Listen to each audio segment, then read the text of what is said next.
A gente já tem imagens ao vivo, início da entrevista coletiva. Fala o vice-presidente Geraldo Alckmin. Todos cumprimentar o nosso anfitrião, estamos na casa aqui do MEDIC, ministro Márcio Elias Rosa, o nosso chanceler, Mauro Vieira, ministro Dario Durigan, Gabriel Galípolo, o Capobianco, a Maria Rosa, Guimarães Loula, cumprimentar todos e todas vocês.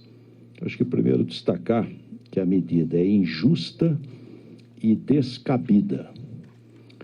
Injusta porque, se nós pegarmos os próprios dados dos Estados Unidos, nos últimos 15 anos, os Estados Unidos teve conosco 445 bilhões de dólares de superávit na balança comercial. Então, os Estados Unidos têm com o Brasil superávit e não déficit. Aliás, dos 3 países do G20, só 3 Estados Unidos têm superávit: Brasil, Reino Unido e Austrália. Se nós formos verificar a tarifa média de entrada de produto americano no Brasil, é 3,1% a tarifa para entrar um produto americano no Brasil. E 75% da exportação brasileira, dos 10 produtos que eles mais exportam, quase 8 é ex-tarifário. A tarifa é zero. Então, a medida é extremamente injusta e descabida, porque os argumentos levantados na seção 301, e aqui vão ser explicitados pelos ministros, não partem de uma base totalmente falsa, não tem menor justificativa. Seja a questão do PIX, que, aliás, mesmo com o PIX, cresceu de 2018 para cá, cartão de crédito 150% no Brasil, desmatamento recorde, nós estamos batendo recorde de desmatamento. Então, todas as áreas que a gente for verificar, as bases não têm a menor procedência. Destacar também que, mesmo com todas essas questões, nós estamos batendo recorde de exportação. O Brasil, ano passado, exportou 347,8 bilhões de dólares. Foi recorde de exportação. E este ano, no primeiro semestre, novo recorde de exportação. Foram 184,8 bilhões de dólares, porque o Brasil diversificou, ele abriu novos mercados. Aliás, destacar que, com o empenho do governo do presidente Lula, fizemos o acordo Mercosul, Singapura e Mercosul-EFTA, que deve, nos próximos dias, o presidente assinar o decreto da internalização, e o maior acordo entre blocos do mundo, que foi o acordo Mercosul-União Europeia. E o Brasil defende o livre mercado, com regras da OMC, defende o multilateralismo. E destacar que nós temos uma lei, que é a lei da reciprocidade, aprovada por unanimidade no Congresso Nacional, aprovada por unanimidade, e que o governo, no momento adequado, saberá como implementá-la. E uma palavra aos setores afetados, contra os que sabotam o Brasil lá fora.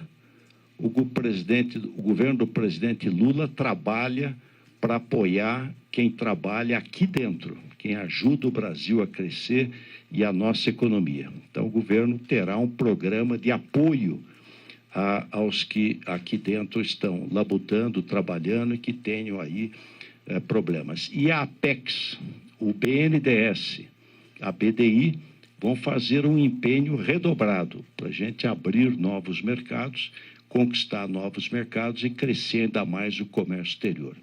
Mas destacando que o ano passado foi o recorde de exportação e este ano, no primeiro semestre, também recorde de exportação.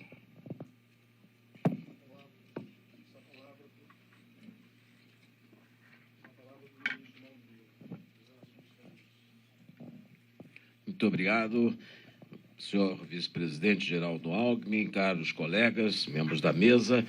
Eu, muito rapidamente, quero acrescentar muito poucas coisas ao que disse o vice-presidente Alckmin, inclusive porque hoje já fiz uma declaração à imprensa por volta das 2 horas da tarde a respeito, no momento da divulgação de um texto no Instagram a respeito, em reação ao texto do secretário de Estado americano, Marco Rubio, sobre as taxações.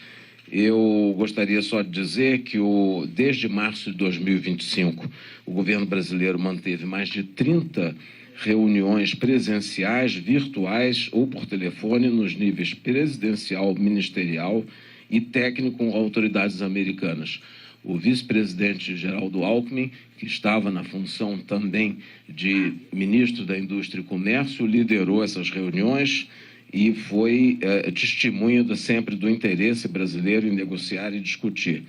Também é muito importante recordar que a carta do presidente Trump ao presidente Lula, no dia 9 de julho de 2025, quando as tarifas foram elevadas a 50%, que foi justamente após essa carta, por expressa motivação política em tentativa de interferência no Poder Judiciário brasileiro. A carta que foi enviada neste momento pelas mídias sociais ao presidente Lula, assinada pelo presidente dos Estados Unidos, diz no seu penúltimo parágrafo que, por essas razões que estavam mencionadas na carta, ele ia abrir a investigação da seção 301. Portanto, eu sou testemunha de que, desde o primeiro momento, o presidente Lula buscou o diálogo e enfatizou a disposição de negociar qualquer tema. E aí, nesse sentido, as declarações do secretário de Estado americano, vinculadas na madrugada de hoje, nas redes sociais, a respeito das tarifas adotadas contra o Brasil, são inaceitáveis e ofensivas ao povo e ao governo brasileiro. Reitero, como disse há pouco, que o que incomoda o governo dos Estados Unidos é o fato do Brasil não ter se curvado às pretensões desmedidas e às demandas irrazoáveis apresentadas durante o curso das negociações. Reitero a disposição do governo brasileiro, por instrução do presidente Lula, de sempre seguir negociando, aberto à negociação, e reitero também a preocupação do governo, mencionado pelo vice-presidente, com os setores afetados. As medidas serão tomadas e anunciadas e pretendemos, portanto, continuar sempre abertos à negociação e ao diálogo, não só com os Estados Unidos, mas com todos os países, o que é a característica da política externa brasileira. Muito obrigado, vice-presidente. Obrigado, ministro Mauro. A palavra para o ministro Márcio Elias Rosa, o anfitrião aqui do MIDIC. Muito boa tarde, obrigado, Laércio. Boa tarde a todos, vice-presidente Alckmin. Rapidamente, eu não vou repetir o que já foi dito, mas tentar ser bem objetivo e depois responderemos as perguntas, né, que eventualmente sejam formuladas. Primeira observação que o presidente Lula nos pediu, inclusive que mencionasse claramente, é de que o governo, a partir de agora, tem como prioridade atender e apoiar esses setores atingidos por essa injusta, indevida e ilegal tarifação que nos foi imposta. Esses setores mais atingidos são basicamente madeira, o setor de madeira, máquinas, equipamentos elétricos, móveis, mobiliários, produtos cerâmicos, calçados, açúcar. Esses setores poderão contar com a ajuda do governo federal de diferentes formas, de diferentes modos. Um deles é apoiando a diversificação de mercados. Nós temos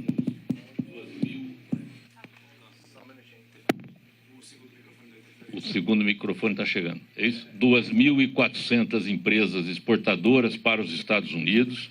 Esse número é o número da SESEX, 2.400 empresas.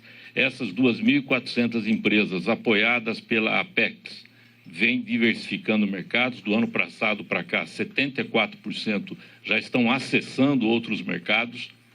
não significa que elas estejam substituindo o mercado norte-americano, porque não é uma tarefa fácil, mas elas estão diversificando o mercado e nós vamos continuar nesse processo de diversificação do mercado. A participação dos Estados Unidos nas exportações brasileiras, que era de 12,1%, já caiu para 9,4%. E os setores que foram atingidos terão o atendimento prioritário do governo federal, como foi no Brasil Soberano 1, em agosto do ano passado, no Brasil Soberano 2, no início desse ano. Eu queria também destacar a todos que, com essa nova tarifa, ou essa recomendação que foi decidida ontem, nós vamos ter cerca de 18% das nossas exportações para os Estados Unidos atingidas, o que corresponde a 7,4 bilhões de dólares. Isso levando em conta o ano de 2024, antes, portanto, do início do tarifaço. Se nós considerarmos 2025, a participação desses setores atingidos por esse tarifaço indevido, 4% ou 5,8 bi de dólares, não é?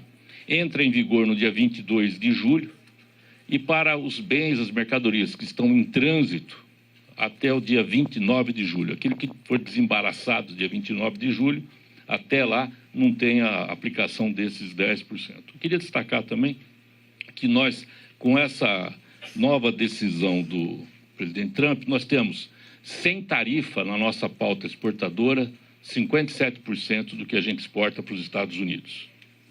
Temos 24% sujeito àquela seção 232, aço, alumínio, setor automotivo, que pode chegar até 50%. E agora, com a seção 301, cerca de 18%. Eu queria só destacar que nós participamos intensamente das negociações que começaram lá atrás, com o doutor Geraldo, com o Mauro, ainda antes mesmo das visitas do presidente Lula, não é, à Malásia e à Casa Branca, mas nas últimas 5 semanas nós fizemos, a cada 10 dias, uma reunião de alto nível, envolvendo diretamente o embaixador Grier, não é? E a representação tanto do MRE quanto eu pessoalmente participando das reuniões.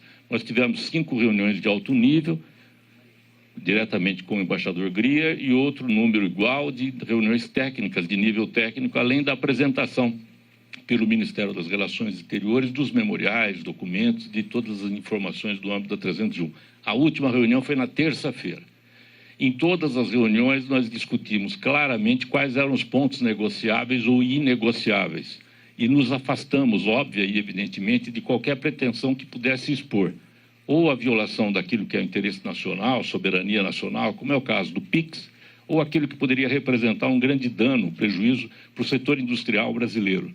Os Estados Unidos da América, e aí eu chamo a atenção porque tem algumas pessoas defendendo a posição dos Estados Unidos da América, eles pretendiam nada mais, nada menos do que a abertura de todo o mercado do setor químico, a redução a zero das tarifas dos bens industriais, o acesso ao mercado do setor automotivo norte-americano e dentre outros setores.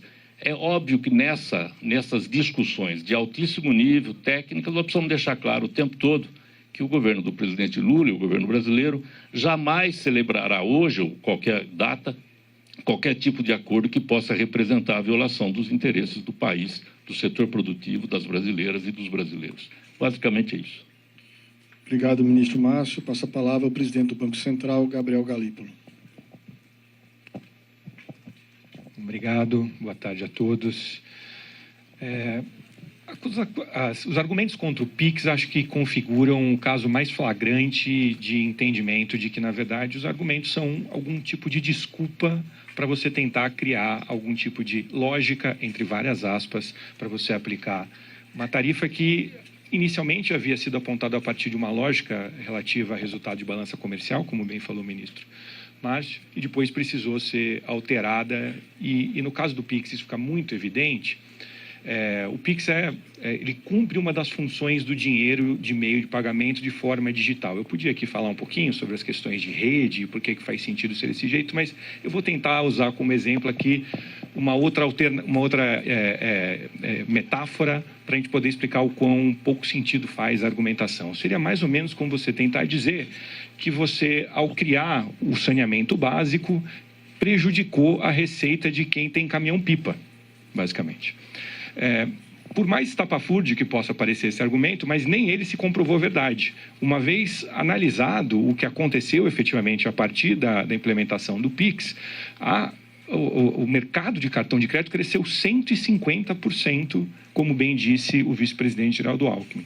Quando a gente olha para as alternativas e o que aconteceu no mercado, quem perde espaço são os cheques e o dinheiro físico, o que é absolutamente desejável para todos. O custo de transação de você levar fisicamente cheques ou dinheiro físico é altíssimo. Então, o caso da implementação do Pix, ele consegue se configurar como um desses em que ele é benéfico para quem demanda e para quem oferta, para o setor público e para o setor privado. Ele produziu benefícios para a sociedade como um todo, e isso é reconhecido internacionalmente.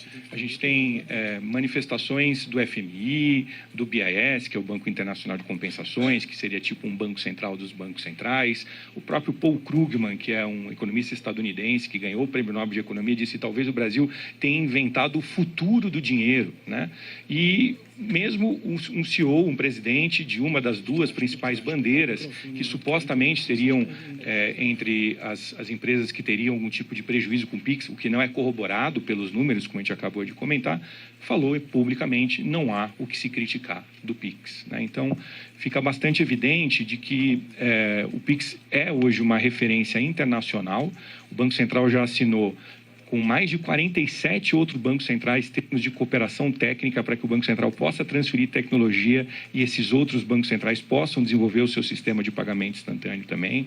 Países como Estados Unidos, a Europa, a China, a Índia, Singapura e uma série de outros bancos centrais ou já implementou ou está estudando implementar sistemas de pagamento instantâneo como o Pix, que claramente é o futuro. E isso vai avançar de maneira bastante clara e fica evidente que a argumentação realmente passa por uma tentativa de inventar alguma lógica para a aplicação das tarifas.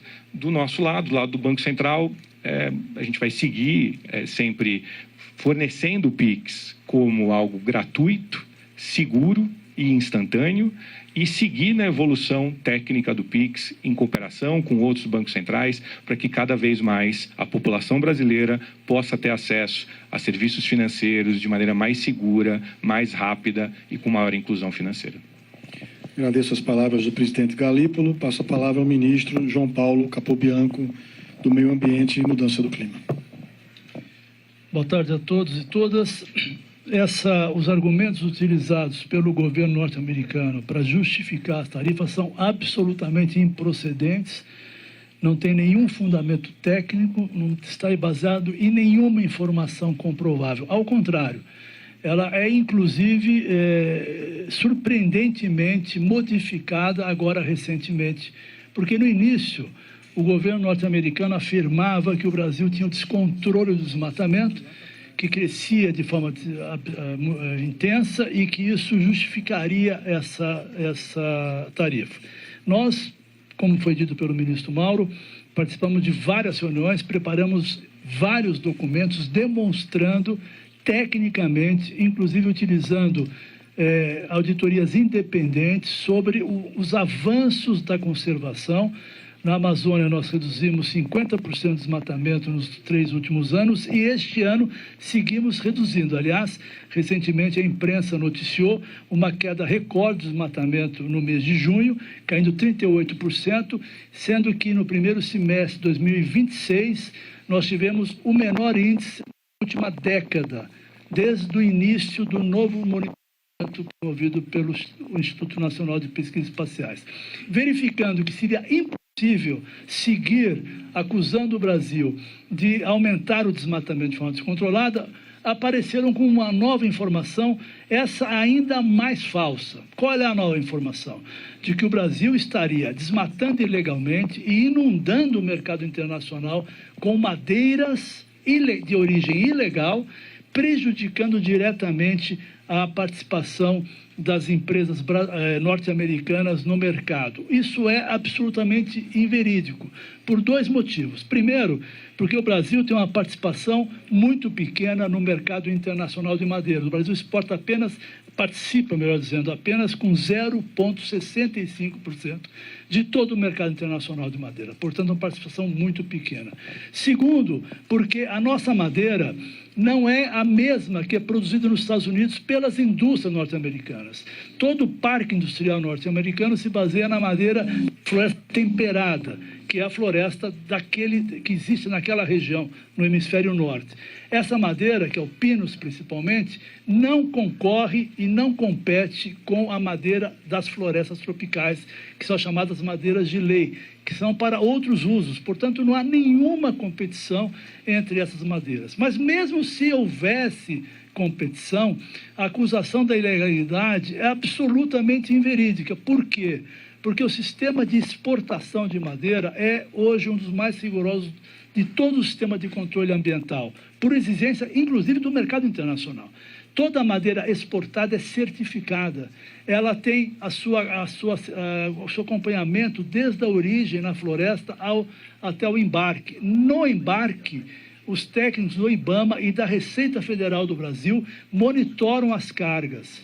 Não é possível hoje, em nenhum porto brasileiro, exportar uma madeira sem a verificação e a comprovação da cadeia de custódia. Essa madeira é retida. E mais, se uma madeira eventualmente pudesse ser exportada, ela é retida no porto de destino, porque o porto de destino é obrigado a checar a procedência. Portanto, esse sistema foi implementado no mundo todo, foi um trabalho feito pelas Nações Unidas, e hoje o sistema de tráfego internacional, trânsito internacional de madeira é absolutamente regular. Além disso, o governo dos Estados Unidos acusou o Brasil de retirar incentivos para desistir do desmatamento.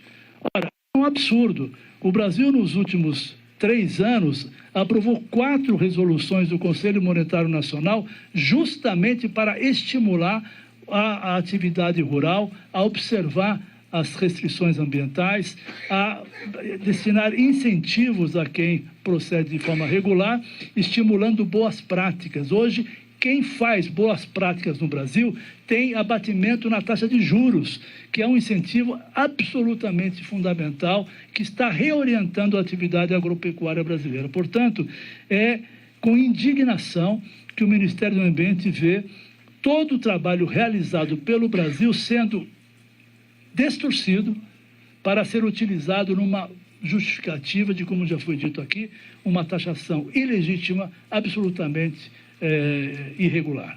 Muito obrigado. Obrigado ao ministro. Passo a palavra à secretária nacional de Justiça do Ministério da Justiça e Segurança Pública, Maria Rosa Guimarães.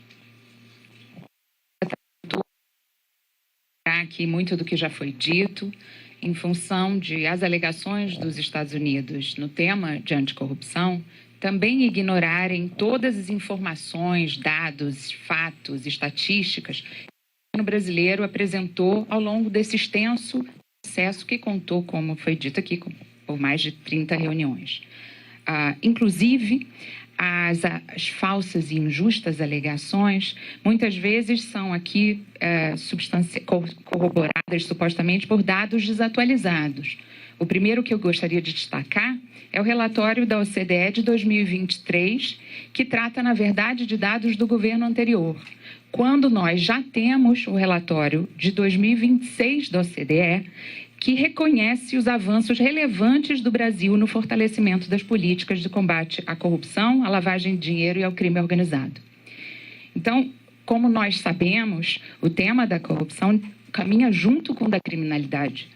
E o que nós esperávamos do governo norte-americano era um gesto de cooperação, uma resposta à proposta apresentada pelo Estado brasileiro, por determinação do presidente Lula, encaminhada pelo ministro Wellington César, uma proposta de cooperação e atuação conjunta. E não essa infundada alegação para sustentar injustas acusações de descumprimento de tal ou qual norma. Então, foi justamente que as sanções, as tarifas são injustas, mas eu gostaria só de reforçar que nós agimos de boa fé e não tivemos nenhuma consideração pelas informações encaminhadas e nenhuma resposta à nossa proposta de atuação conjunta. Obrigado, senhor. Fazenda, Dario Durigan.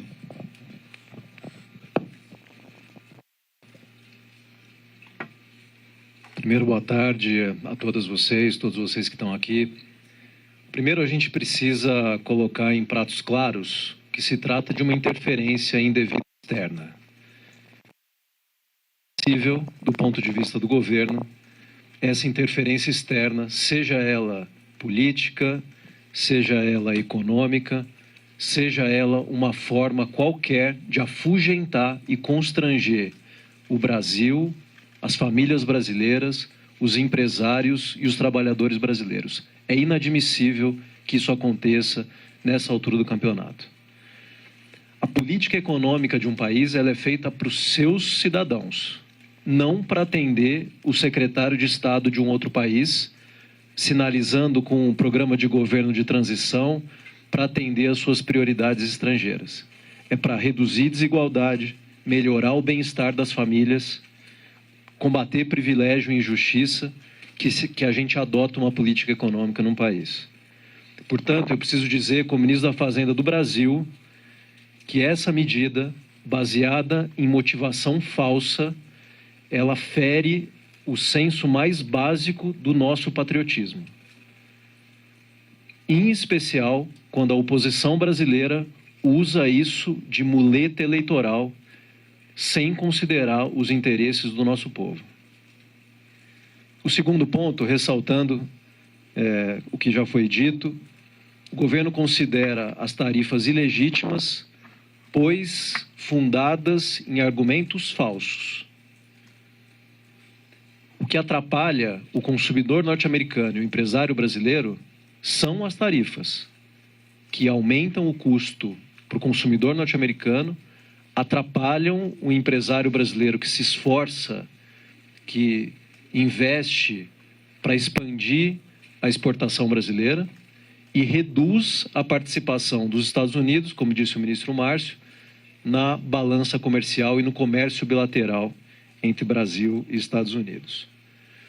A prova de que a economia brasileira e a economia norte-americana, nesses mais de 200 anos de parceria, são complementares, é que a decisão do próprio escritório de comércio ampliou as exceções, dizendo que são insumos essenciais à economia norte-americana.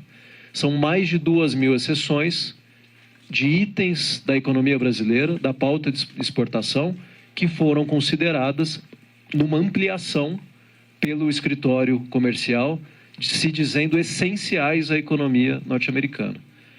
A complementariedade das economias, que vem sendo construída pelos dois povos há muito tempo, está colocada na própria decisão do escritório de comércio, o que revela a ilegitimidade e a falta de razão e a motivação política do novo tarifaço. O compromisso da equipe econômica do governo é com a manutenção da estabilidade macroeconômica do país.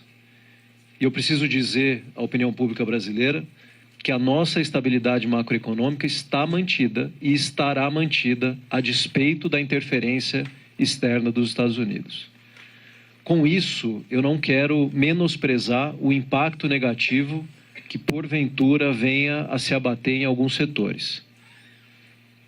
Mas a gente vai seguir entregando recorde de emprego no país, de geração de emprego, mínima de inflação, recorde de balança comercial, de abertura de novos mercados, de investimento em infraestrutura, e não há país estrangeiro que interfira no destino do nosso povo.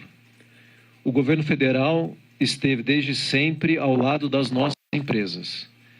E nós vamos seguir fazendo isso, como já foi dito pelo presidente Alckmin. Nós já temos prontos os mecanismos de proteção das nossas empresas e dos nossos empregos. Portanto, a gente, com coordenação do ministro Márcio Elias Rosa, os setores afetados serão mais uma vez chamados ao diálogo e nós ampliaremos e reforçaremos o plano Brasil Soberano, que dá apoio a quem foi injustamente afetado pelo tarifaço dos Estados Unidos. Reconhecendo que alguns setores podem ser afetados, não a macroeconomia no Brasil, não a economia do país como um todo, me parece também incompreensível que alguns grupos políticos e lideranças empresariais reforcem e apoiem esse pleito internacional que não dá resguardo às prioridades dos próprios setores os quais eles representam. Para concluir, nós levaremos esse grupo de ministros ao presidente Lula, a retomada do processo de reciprocidade, conforme determina a lei aprovada por unanimidade por todos os partidos políticos, por todas as lideranças políticas nacionais, aprovado por unanimidade no Congresso Nacional, e o presidente Lula nos dará orientação a respeito disso. E, por fim, nós seguiremos sem baixar a cabeça, sem nos dobrar a interesses estrangeiros. Com isso, a gente vai seguir protegendo o PIX, como disse o presidente Gabriel, o maior símbolo da nossa soberania financeira. Nós seguiremos protegendo a nossa soberania geológica, sem vira-latice. E nós seguiremos protegendo a nossa democracia contra a interferência internacional indevida. Com isso, nós não estamos dizendo que nós não estaremos abertos à negociação, pois seguiremos abertos à diplomacia e à negociação, seja com os Estados Unidos, seja com qualquer outro país que nos trate com devido respeito. Obrigado. Obrigado ao ministro Duriga. Vamos abrir agora as perguntas, começando com a Bloomberg. Eu queria que o jornalista ou a jornalista se identificasse